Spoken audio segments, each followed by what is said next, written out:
Hey everyone, in this tutorial, I'll show you how to make split screen mirror effect in CapCut using overlay method. Let's get started. First, open the CapCut and create a new project.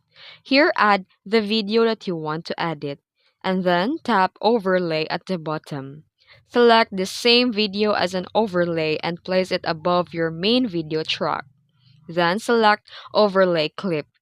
Then here go to edit and click mirror and flip it horizontally depending on the effect that you want or vertically.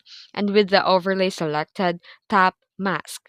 Choose split and adjust the split line so one shows the original video and the other side shows mirrored overlays. Feather the mask slightly for a smoother transition. You can also resize or align the overlay if needed. And play the video to preview the split screen mirror effect. And that's it. You've created a split screen mirror effect in CapCut using overlay method. If this video helped you, don't forget to like and subscribe for more tutorials. Thanks for watching.